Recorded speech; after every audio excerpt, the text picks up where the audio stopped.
이 땅에 오직 주밖에 없네. 그 무엇도 나를 채울 수 없네.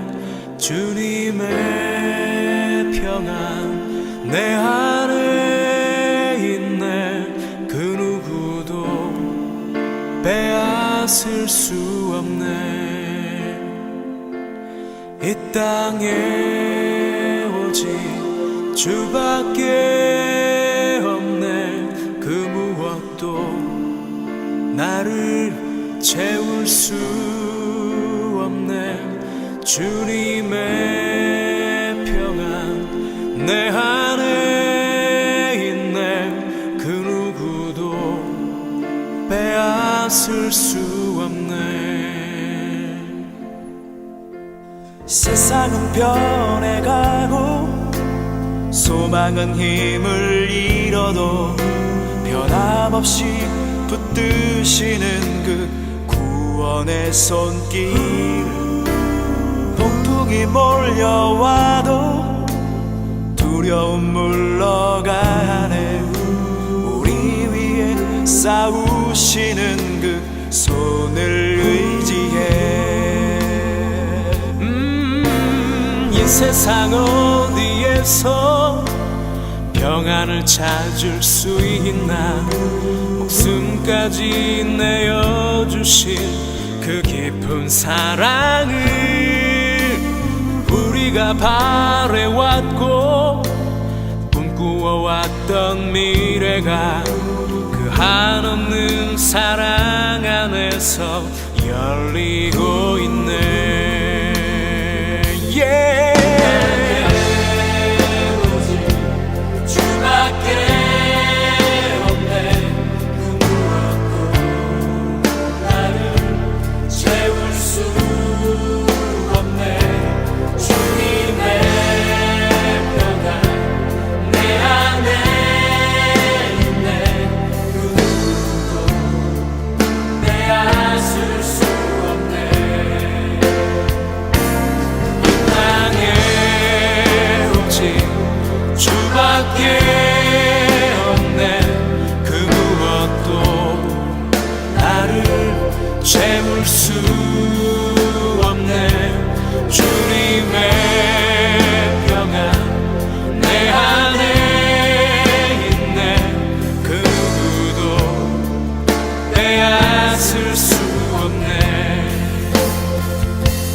예수는 나의 힘이요 예수는 나의 생명이라 예수는 나의 참 기쁨 참 소망 예수는 나의 꿈이라 예수는 나의 힘이요 예수는 나의 생명이라 예수는 나의 참 기쁨 참 소망 예수는 나의 꿈이라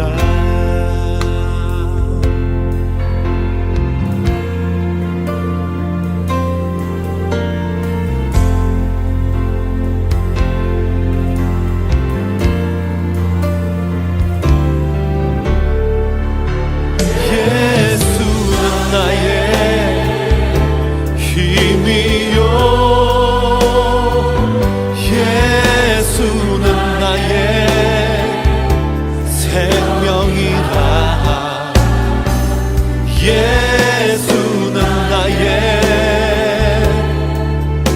참 기쁨 참 소망 예수는 나의 꿈이라 진리의 성령 내게 오셔서 진리의 성령 내게 오셔서 진리의 성령 나를 깨닫게 하사 주 예수만 바라보게 하시네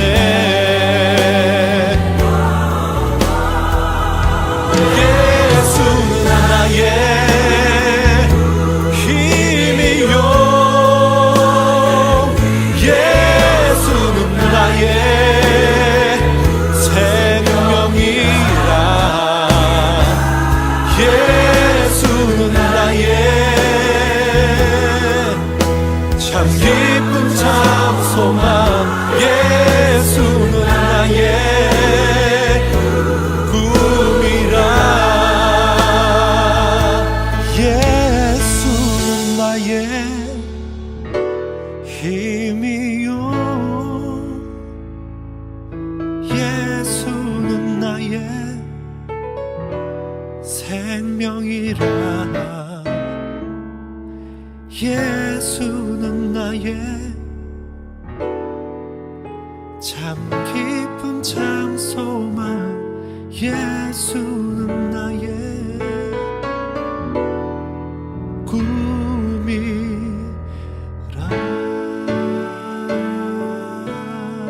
예수는 나의 힘이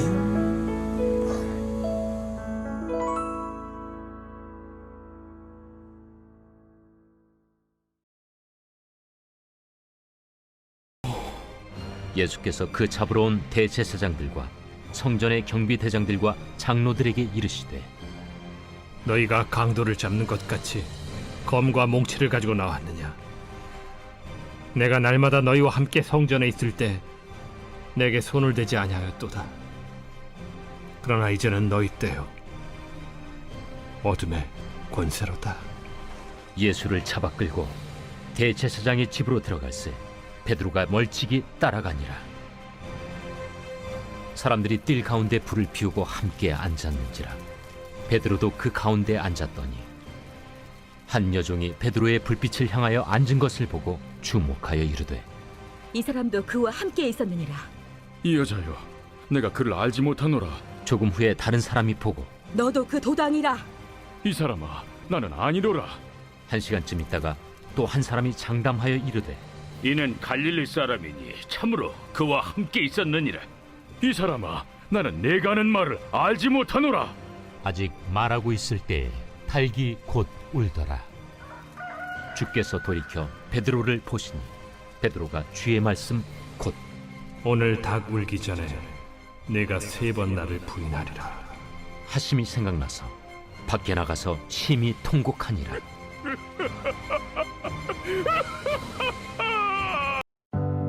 다른 제자들은 다 도망갈 때 베드로는 대제사장의 집까지 예수님을 따라갔습니다. 베드로는 정말 나쁜 사람일까요? 또한 칼 2자루밖에 없으면서 성전의 군관들을 상대한 용감했던 베드로는 왜 비겁하게 예수님을 3번이나 부인했을까요? 그리고 모든 복음서는 왜 교회의 지도자였던 베드로의 부인을 기록하는데 주저함이 없었을까요? 이 3가지 질문의 답을 오늘 본문을 통해 함께 살펴보겠습니다. 누가복음 22장에는 3개의 장소가 등장합니다. 첫째는 예수님이 제자들과 함께 유월절 식사를 하신 장소이고, 둘째는 예수님이 제자들과 함께 기도하러 가신 감람산이며, 셋째는 예수님이 체포되어 잡혀간 대제사장의 집입니다. 오늘 본문은 2번째 장소인 감람산에서 출발하여 3번째 장소인 대제사장의 집에 잡혀간 예수님의 이야기를 전하고 있습니다.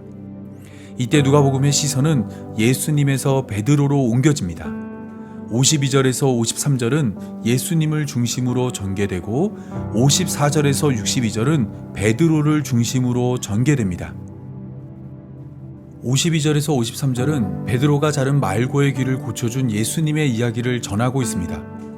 예수님은 자신을 잡으러 온 대제사장들과 성전의 군관들과 장로들에게 너희가 강도를 잡는 것 같이 검과 몽치를 가지고 나왔느냐? 내가 날마다 너희와 함께 성전에 있을 때에 내게 손을 대지 아니하였도다 라고 말씀하였습니다.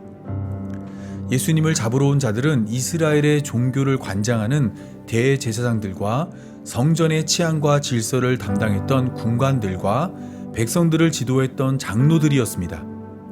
이들은 누가복음 19장 47절에서 예수님을 죽이기로 작정한 자들로 요한복음 11장 47절에서 53절이 소개하는 공회의 결정을 실행할 자들입니다. 갑작스럽게 즉흥적으로 몇 명이 모이하여 예수님을 체포한 것이 아니라 공식적인 이스라엘의 의사결정 기구인 의회의 결정으로 예수님을 체포한 것입니다. 예수님을 체포하러 온 자들은 강도를 잡는 것 같이 검과 몽치를 가지고 나왔습니다. 검과 몽치는 칼과 몽둥이로 그들은 예수님을 체포할 때 큰 저항이 있을 것이라 생각했습니다. 예수님이 밀란을 계획했을 것이라 생각하였기에 제자들이 칼로 무장하고 예수님을 지킬 것이라 예상했습니다. 종교 지도자들의 예상은 반은 맞고 반은 틀렸습니다. 예수님은 밀란을 계획하지 않았고 제자들은 칼 2자루를 가지고 있었습니다. 전문적으로 훈련을 한 성전의 군관들이 함께한 상황에서 칼 2자루의 검으로 예수님을 지킨다는 것은 불가능한 일이었습니다. 그럼에도 베드로는 용감하게 검을 꺼내 들었습니다. 그리고 지체하지 않고 대제사장의 종 말고의 귀를 잘랐습니다. 베드로의 무모한 행동은 그냥 나온 행동이 아닙니다. 베드로는 믿는 구석이 있었습니다. 자신이 칼을 휘둘러 예수님을 위해 싸우면 예수님도 자신을 위해 싸워줄 것이라 생각했습니다. 하지만 예수님의 행동은 베드로의 기대와 달랐습니다. 예수님은 베드로에게 이것까지 참으라 말씀하신 후 베드로가 자른 말고의 귀를 고쳐주었습니다. 예수님의 이러한 행동은 감람산에서 기도하신 것에 대한 응답입니다. 예수님은 이 잔을 옮겨달라 기도했지만 자신의 뜻이 아닌 하나님의 뜻대로 되길 기도했고, 그에 대한 응답으로 예수님은 검을 들고 제자들과 함께 싸우는 길이 아닌 십자가를 들고 죽음을 향해 걷는 길을 택했습니다. 예수님이 그 길을 걸어야만 사랑하는 자들을 구원할 수 있기 때문입니다. 예수님은 자신을 잡으러 온 자들에게 그들의 행동이 잘못되었다는 것을 말씀하였습니다. 예수님은 낮이면 항상 성전에서 백성들을 가르쳤고 이스라엘 지도자들도 곁에서 그 말씀을 들었습니다. 그런데 이스라엘 지도자들은 그때는 예수님을 체포하지 않았습니다. 예수님을 지지하는 자들이 예수님의 곁을 지키고 있었기에 그들을 피해 예수님을 체포하길 원했습니다. 그래서 이스라엘의 지도자들은 늦은 밤이 되어 예수님이 기도할 때 강도를 잡는 것처럼 검과 몽치를 들고 예수님을 찾아왔습니다. 낮이 아닌 밤에 예수님을 체포하기에 예수님은 그들을 향해 이제는 너희 때요 어둠의 권세라 말씀하였습니다. 낮에는 예수님 앞에 꿀먹은 벙어리처럼 침묵하던 자들이 밤이 되자 언제 그랬냐는 듯 예수님을 체포하며 활개를 치었습니다. 밝은 빛 앞에 꼼짝하지 못하던 자들이 이제는 어둠 앞에 고개를 든 것입니다. 예수님이 이스라엘 지도자들에게 체포되자 마가복음 14장 50절은 예수님의 제자들이 다 예수님을 버리고 도망하였다고 말합니다. 이때 베드로만큼은 달랐습니다. 오늘 본문 54절을 보면 예수님이 대제사장의 집에 끌려갔을 때 다른 제자들과 달리 베드로는 예수님을 따라갔습니다. 누가복음 22장 33절에서 고백한 것처럼 내가 주와 함께 오게도 죽는데도 가기를 준비하였다는 말이 여전히 유효한 것처럼 보입니다. 하지만 예수님을 따른 베드로의 발걸음은 조심스럽고 더뎠습니다. 조금씩 예수님으로부터 멀어져 일정한 거리를 두고 예수님을 따랐습니다. 멀찍이란 표현이 보여주는 것처럼 예수님과 베드로는 조금씩 멀어졌습니다. 예수님을 따라 대제사장의 집에 들어간 베드로는 뜰 가운데 불을 쬐는 사람들 곁에 앉았습니다. 당시에 불을 쬐기 위해 앉은 자들은 대제사장의 집에서 일을 하던 자들입니다. 그들 가운데 몸을 숨긴 베드로는 마태복음 26장 58절에 의하면 결말을 보기 위해 하인들과 함께 앉은 것입니다. 체포된 예수님이 어떤 판결을 받을지 알고자 적진의 한가운데 자리를 튼 것입니다. 베드로가 결말을 알고 싶었던 이유는 여전히 그의 마음속에 예수님을 향한 기대가 있었기 때문입니다. 그는 지금이라도 예수님이 탁월한 지혜와 강한 힘을 사용하여 항상 그래왔듯 이스라엘 지도자들을 굴복시키고 예수님이 왕이 되는 하나님 나라를 건설할 것이라 생각했습니다. 그동안 베드로가 겪었던 예수님의 지혜와 능력이면 충분히 그러고도 남을 것이기 때문입니다. 하지만 베드로는 예수님에 대한 결말을 알기 전 위기에 봉착했습니다. 한 여종이 불빛으로 인해 베드로의 얼굴을 알아보고 이 사람이 예수님과 함께 있던 자라 말하였기 때문입니다. 베드로의 얼굴을 알아본 여종은 요한복음 18장 16절에서 17절에 의하면 문 지키는 일을 하는 여종이었습니다. 평소 출입하는 사람들을 유심히 관찰하였기에 그녀는 베드로가 대제사장의 집에서 일하는 자가 아니며 예수님과 함께했던 12제자 중 하나라는 것을 알아차렸습니다. 여종의 고발에 베드로는 단호하게 이 여자여 내가 그를 알지 못하노라 라고 말하였습니다.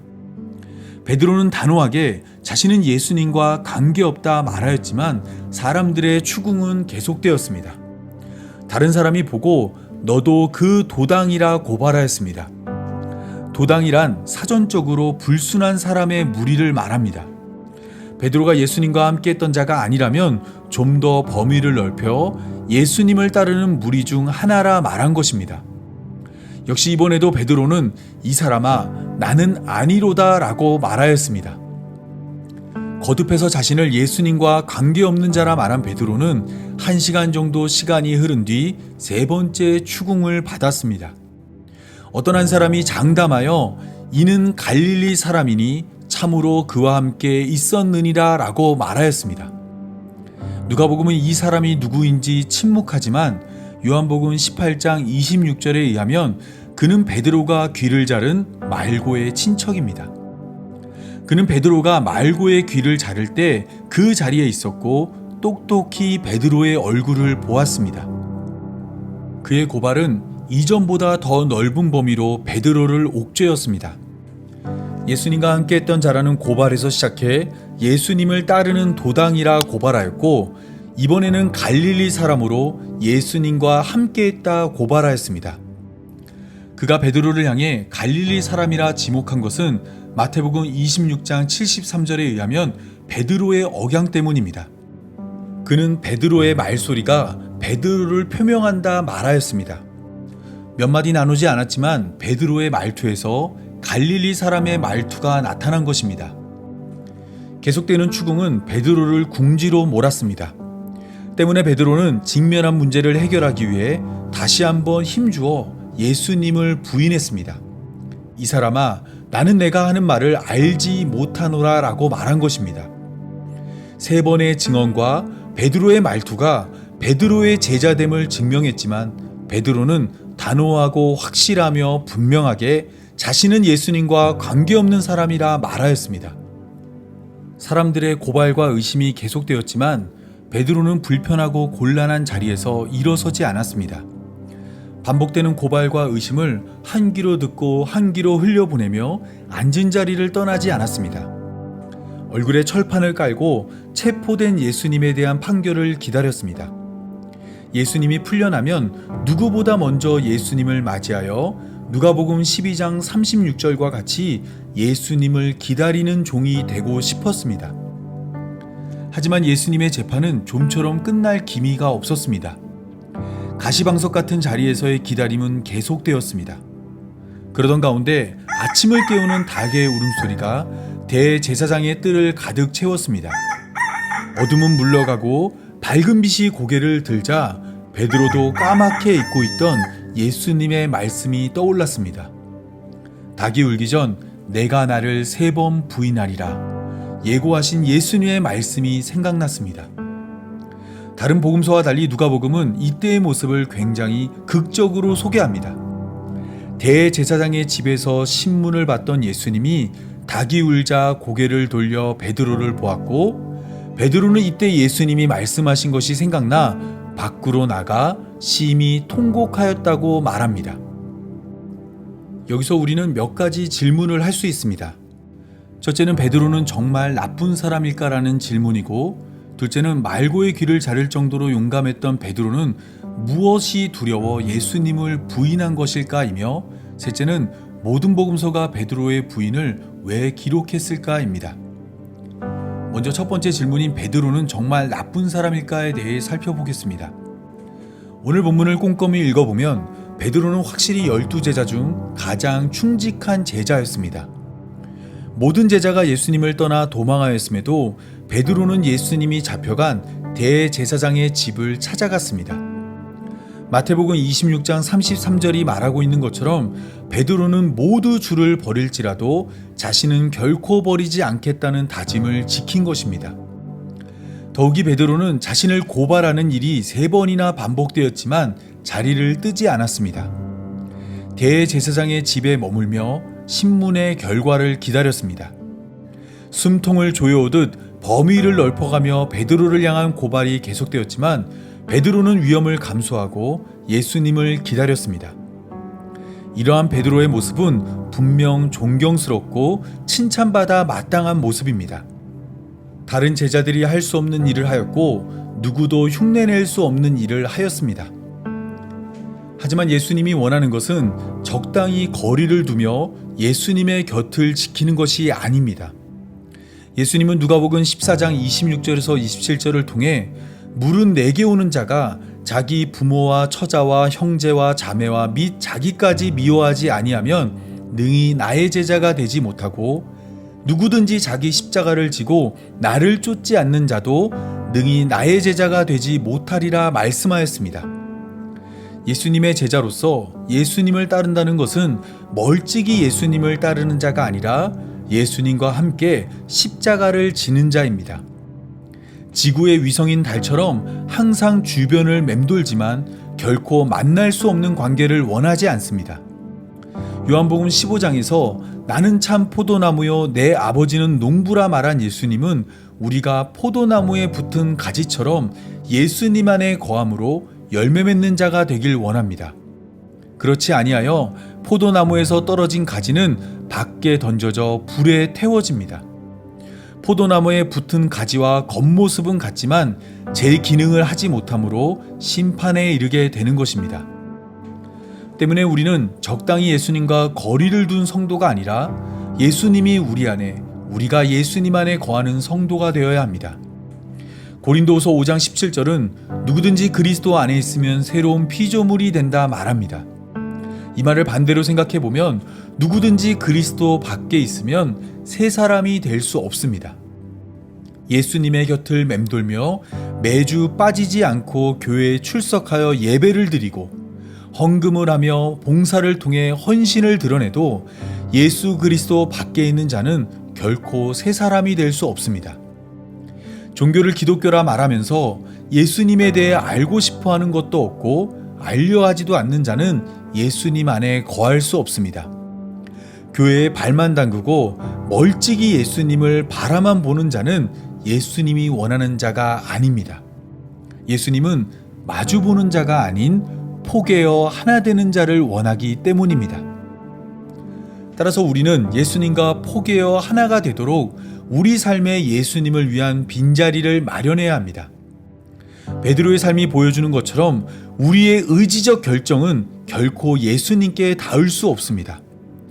부하로 베드로를 찾아와 용서하고 교회의 지도자로 불러준 예수님의 은혜만 우리를 예수님과 하나 되게 합니다. 죄로 인해 하나님께 나아갈 수 없는 우리를 위해 이 땅에 오신 예수님만이 우리를 예수님 안에, 예수님이 우리 안에 머물게 합니다. 우리가 찾아가는 것이 아니라 우리를 찾아온 예수님만 우리의 구원이 되십니다. 이제 두 번째 질문을 살펴보겠습니다. 말고의 길을 자를 정도로 용감했던 베드로는 왜 갑자기 예수님을 부인하는 비겁한 사람이 되었을까요? 그것은 베드로의 기대가 무너졌기 때문입니다. 베드로는 자신이 칼을 꺼내 들면 예수님이 자신을 도와 위기를 극복할 것이라 생각했습니다. 예수님이 강한 힘으로 군림하는 하나님 나라가 시작될 것이라 기대한 것입니다. 하지만 예수님은 이것까지 참으라 말씀하신 후 순순히 대제사장의 집으로 끌려갔습니다. 베드로가 기대했던 강한 힘을 발휘하는 예수님의 모습이 나타나지 않았습니다. 때문에 베드로는 자신의 기대와 다른 예수님의 모습에 고민하고 근심할 수밖에 없었습니다.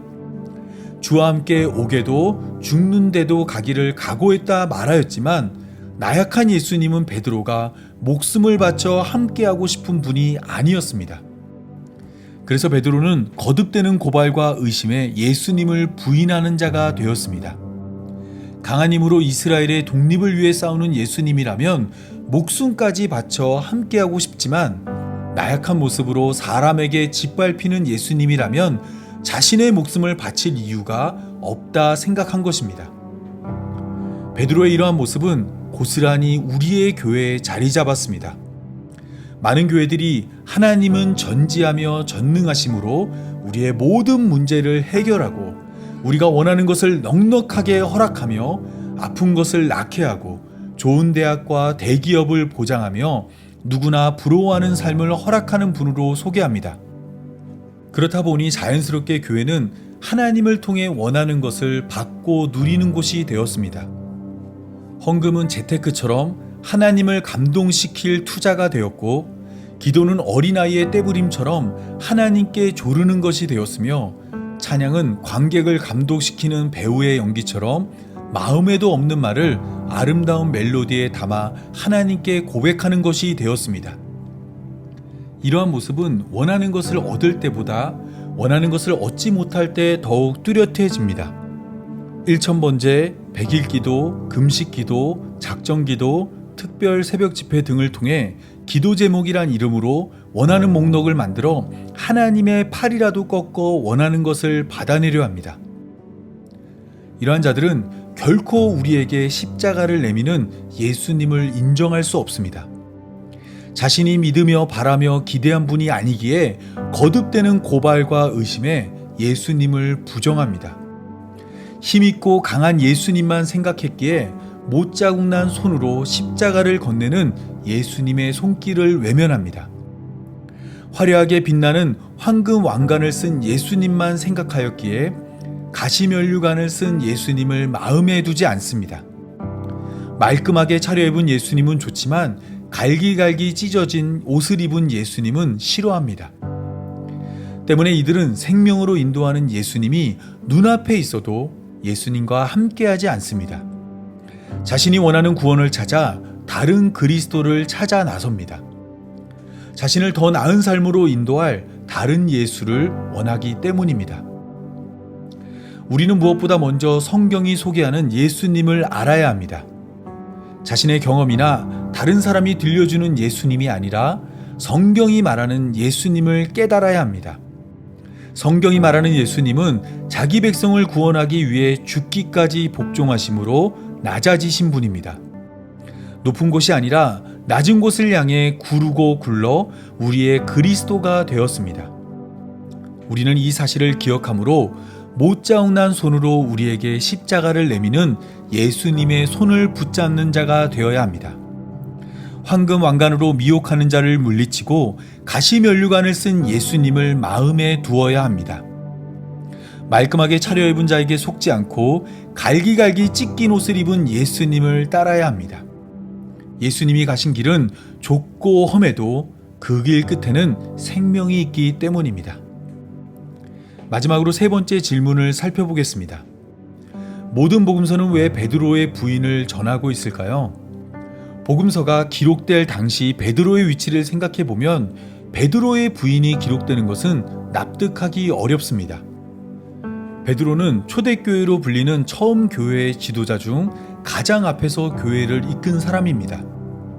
이 땅의 교회가 세워질 때 가장 두드러진 역할을 했습니다.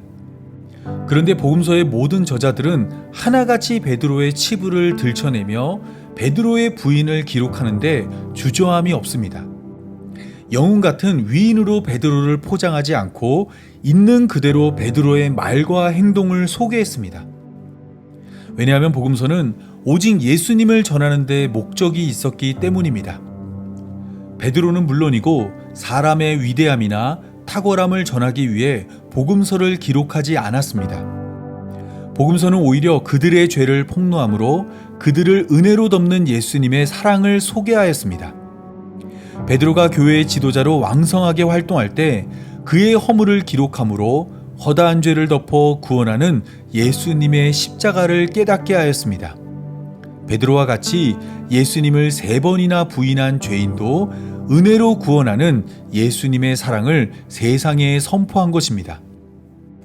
때문에 우리는 오늘 본문을 통해 베드로의 부인에 집중하기보단 이러한 베드로를 은혜로 덮어 구원하는 예수님의 사랑에 집중해야 합니다. 누가복음 12장 8절에서 9절을 통해 누구든지 사람 앞에서 나를 시인하면 인자도 하나님의 사람들 앞에서 저를 시인할 것이요 사람 앞에서 나를 부인하는 자는 하나님의 사자들 앞에서 부인함을 받으리라 말씀하신 예수님이 하나님 앞에 부인당할 베드로를 은혜로 덮기 위해 십자가를 지셨다는 사실을 기억하고 베드로와 같이 날마다 예수님을 부인하며 외면하는 우리를 은혜로 구원하실 것을 믿는 자가 되어야 합니다. 7번을 70번까지 용서하라 말씀하신 예수님의 사랑은 결코 작지 않습니다. 하늘을 두루마리 삼고 바다를 먹물 삼아도 다 기록할 수 없습니다. 비록 우리의 죄가 태산처럼 높다 하더라도 베드로를 은혜로 덮어 구원하신 예수님이 우리의 죄도 은혜로 덮어 반드시 구원하실 것입니다. 이 사실을 믿음으로 다시 오실 예수님을 기다리는 성도의 삶이 되기 바라며 오늘 말씀 맺겠습니다. 다 함께 기도하겠습니다. 우리의 죄를 사랑과 은혜로 덮어 구원하시는 하나님, 예수님을 인정하는 것보다 부인하는 것이 익숙한 우리를 하나님의 백성으로 불러주신 감사합니다. 우리가 어디에서 부름받았는지 항상 기억하며 하나님의 은혜를 감사하며 찬양하는 자가 되게 하여 주옵소서. 예수님이 내미는 십자가를 외면하지 않고 못자국난 예수님의 손을 잡고 섬김으로 모두가 서로 사랑하는 하나님 나라로 우리를 인도하여 주옵소서. 높아짐으로 넘어지는 삶이 아닌 낮아짐으로 일어서는 삶이 되게 하여 주옵고 날마다 용서하며 사랑하며 겸손하며 베풀며 살아가는 삶이 되게 하여 주옵소서. 이 모든 말씀 우리 구주 예수님의 이름으로 기도합니다. 아멘. 주님을 찬송하면서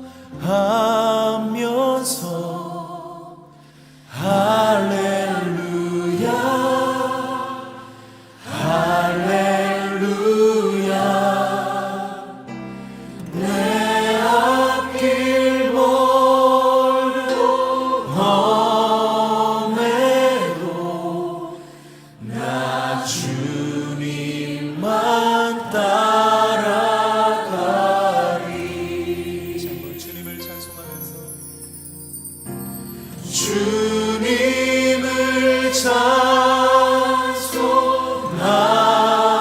찬송하면서 할렐루야 할렐루야 내 앞길 멀고 험해도 나 주님만 따라가리.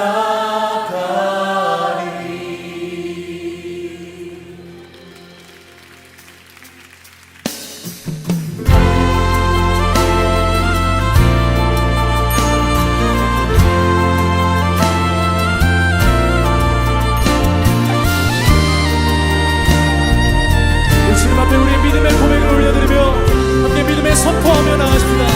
주 안에 있는 나에게 주 안에 있는 나에게 딴 근심이 있으랴.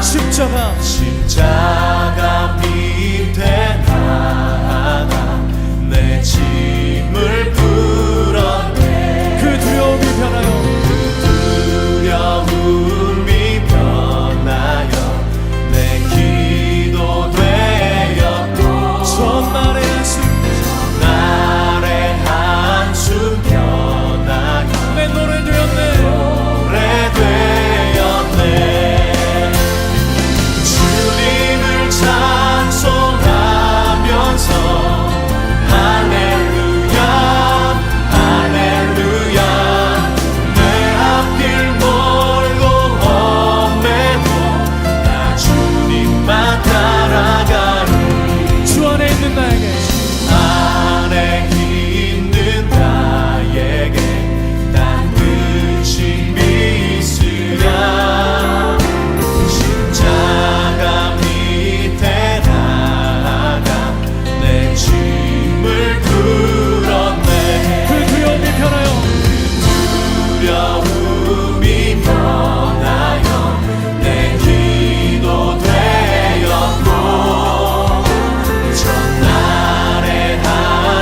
우리가 주님만 따르겠습니다. 주님, 신랑 되신 주님만을 따라가길 원합니다. 할렐루야.